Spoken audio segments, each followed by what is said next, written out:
নমস্কার বন্ধুরা, অঙ্কিতা গল্প স্টুডিওতে আপনাদের সবাইকে স্বাগত। অঙ্কিতা গল্প স্টুডিওর আজকের নিবেদন আমার আপনাদের প্রিয় লেখক শ্রদ্ধেয় বিকাশদের লেখা তাকে আমি চোখে দেখিনি।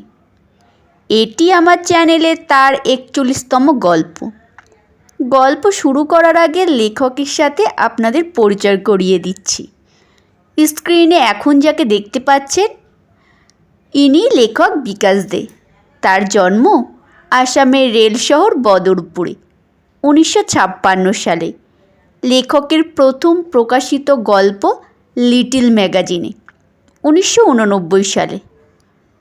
আর কথা না বাড়িয়ে তো চলুন শুরু করা যাক আজকের মর্মস্পর্শী গল্প তাকে আমি চোখে দেখিনি।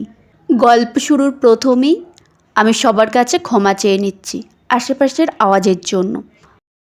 মেইল এসে চিঠিকে অ্যালবামে নয়তো মিউজিয়ামে পাঠিয়ে দিয়েছে। মেইল আমার জীবনে শুধু আলোড়নই সৃষ্টি করেনি, মনে গভীরভাবে আঁচড় কেটেছে, যা শুকোবার কোনো মলম পায়নি, কোনো টোটকাও জানা নেই। কীভাবে আঁচড় কেটেছে সে কথায় পরে আসছি। কয়েক বছর আগের কথা। আমার চ্যানেলটা নতুন অবস্থায়, কিন্তু মাত্র 2-3 বছরেই আশাতীত সাফল্য পেয়েছি। নামী লেখক লেখিকাদের অনবদ্য রচনায় চ্যানেলটি বেশ সমৃদ্ধ হয়ে উঠেছে। চ্যানেলটির শ্রোতাদের কাছে ক্লাসিক, ভালো, ভিন্ন ভিন্ন স্বাদের গল্প শোনার জন্য এক নির্ভরযোগ্য ঠিকানা হয়ে উঠতে পেরেছে। মেল আমি সাধারণত 1-2 দিন পর পর চেক করি। একদিন একটা মেল চোখে পড়ল। মেলটা অচেনা কেউ পাঠিয়েছে। পড়তে লাগলাম। ম্যাডাম, আমি অনামী লেখক, গল্প মনের তাড়নায় লিখি। আপনার এখানে একটা গল্প পাঠাতে চাই, পড়ে ভালো লাগলে তবেই প্রকাশ করবেন। মেলটাকে পাত্তা দিলাম না। এই রকম মেল তো কতই আসে। মাসখানেক পর আবার তার মেল, ম্যাডাম আপনার উত্তরের অপেক্ষায় আছি। আমার বয়স মাত্র 30-32। অনেক আশা নিয়ে যোগাযোগ করছি। নীরব থাকতে ইচ্ছে করলো না। ভদ্রতা বলে একটা কথা আছে। তাকে মেল করলাম। বেশ কয়েকটা গল্প জমা হয়ে আছে, পড়ার সময় পাচ্ছি না। 2টি গল্পের কাজ চলছে, আপনাকে পরে জানাবো।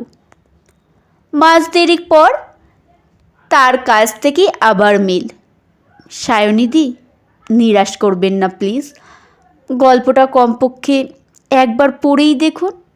পড়ে ভালো না লাগলে প্রকাশ করতে কখনো অনুরোধ করব না। গল্পের মান যাচাই করার জন্যই আপনার মতো নামী চ্যানেলকে পাঠাতে চাই। আপনি যথেষ্ট জ্ঞানী, অভিজ্ঞ, আপনার মূল্যবান মতামত জানতে আগ্রহী। ছেলেটা ম্যাডাম না বলে দিদি বলে সম্বোধন করেছে, যেন কাছের মানুষ। এটাও বোঝা যাচ্ছে। বেশ ভদ্র। মেলের উত্তর পাঠালাম, গল্পটি পাঠাতে পারেন। তাকে এড়ানোর জন্যই সাথে সাথে আবার মেল করলাম, মতামত জানাতে কিন্তু বেশ দেরি হবে, হাতে অনেক কাজ। সে লিখল, আপনার সুবিধা মতন মতামত জানালেই হবে, কোনো তাড়া নেই। কালই গল্পটা পাঠাতে চেষ্টা করব। কাল নয়, এর পরের দিন ছেলেটা গল্পটি পাঠিয়েছে। হাতের লেখা বেশ ঝকঝকে পরিষ্কার, কিন্তু পড়লাম না, আগ্রহ ও কৌতূহল নেই বলি। নামি দামি বাজার গরম করা লেখকদের লেখা জোগাড় করতে ছুটতে ছুটতে আমি ক্লান্ত। ছেলেটার কাছ থেকে কোনো মেল আসছে না দেখে ধরে নিলাম সে হাল ছেড়ে দিয়েছে। রক্ষে পেলাম না, আমার অনুমান সত্যি নয়। রক্ষে পেতে সে দেয়নি। কিছুদিনের মধ্যেই নাছোড় ছেলেটার মেল, সায়নিদি গল্পটা কেমন লেগেছে শুধু এইটুকু জানাবেন। হয়তো এখনও পড়ার সময় পাননি, পড়ে ভালো লাগলে অবশ্যই আপনার সুবিধা মতন প্রকাশ করবেন। যাকগে, আমি আশা ছাড়িনি।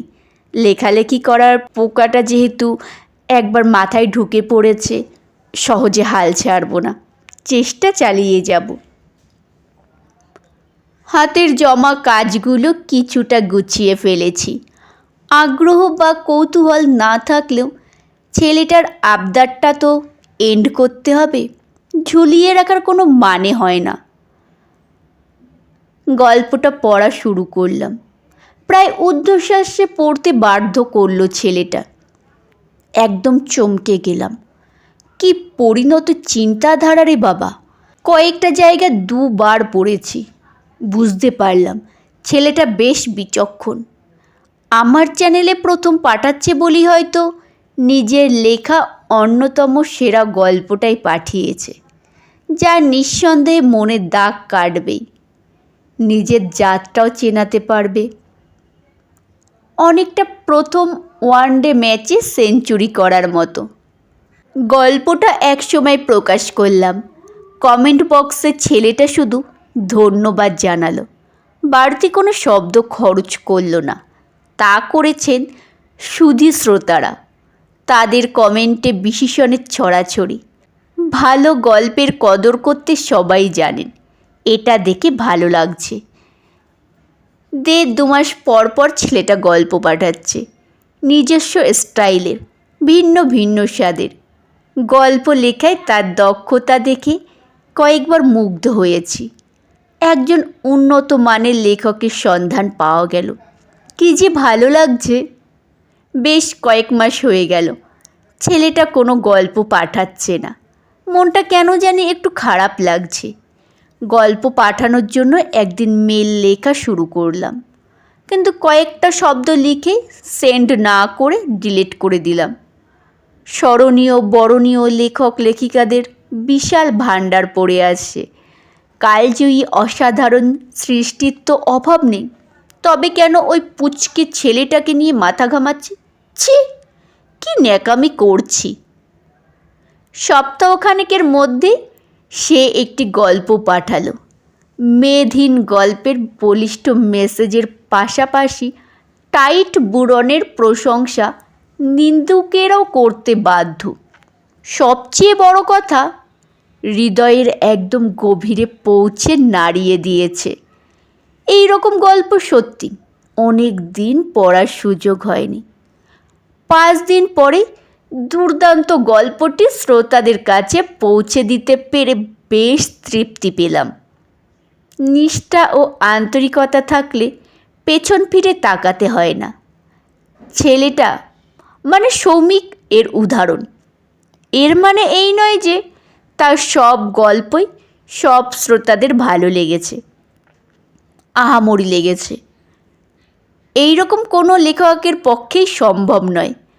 তবে কয়েকটা গল্প শ্রোতারা কোনো দিনই ভুলতে পারবে না, এটা তাদের কমেন্ট পড়লেই বোঝা যায়।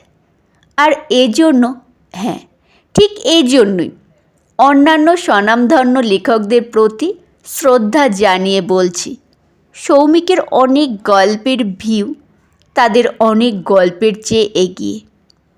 কথাটা ভিউয়ের ফিগার দেখেই বললাম। গল্পটা এখানেও শেষ হতে পারত, যদিও ভীষণ সাদামাটা হিসেবে চিহ্নিত হয়ে যেত।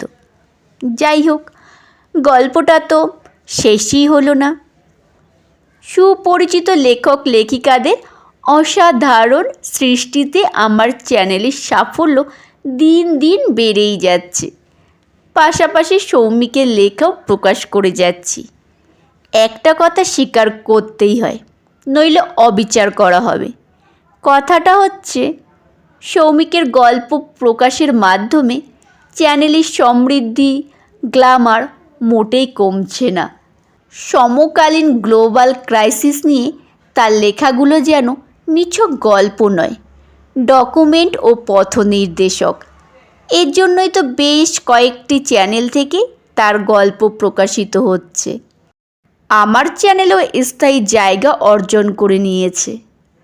অনেক স্বনামধন্য লেখকই আজ আর বেঁচে নেই, তাদের সাথে যোগাযোগ করার সৌভাগ্য হয়নি। আফসোসটা থেকে গেল। প্রতিভাবান সাহিত্যিক সৌমিকের সাথে সরাসরি যোগাযোগ করতে পারছি মেলের মাধ্যমে। এটাই বা কম কিসের? আমার বিয়ে হয়েছে এক ধনী পরিবারে, বাবা ও এক ছেলে। আমার স্বামী তুর্যের মা মারা গেছেন তার ছোটোবেলায়। বোনের বিয়ে হয়েছে আমাদের বিয়ে 3 বছর আগে। আমাদের বিয়ের 2.5 বছর পর আমার শ্বশুর হঠাৎ হার্ট অ্যাটাকে মারা যান। ফলে স্বামী ও একমাত্র সন্তান মেয়েটিকে নিয়ে আমাদের ছোট্ট সংসার।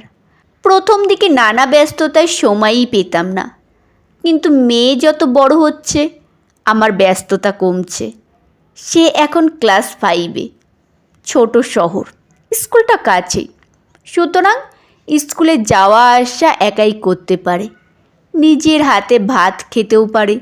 আমাদের দুটি কাজের মাসি, সময় যেন কাটতেই চায় না। আশেপাশে আত্মীয় স্বজন বন্ধু বান্ধবও তেমন নেই। স্বামীর রমরমা ব্যবসা আরও ফুলে ফেঁপে উঠছে। একটা হোটেল কাম রেস্টুরেন্ট তো আছেই, আর একটা হোটেল খোলার প্ল্যান করছে। 2টি কাপড়ের দোকান, পাশাপাশি বিল্ডিং বানানোর প্রমোটারের কাজও চালাচ্ছে। মোট কথা ভীষণ ব্যস্ত।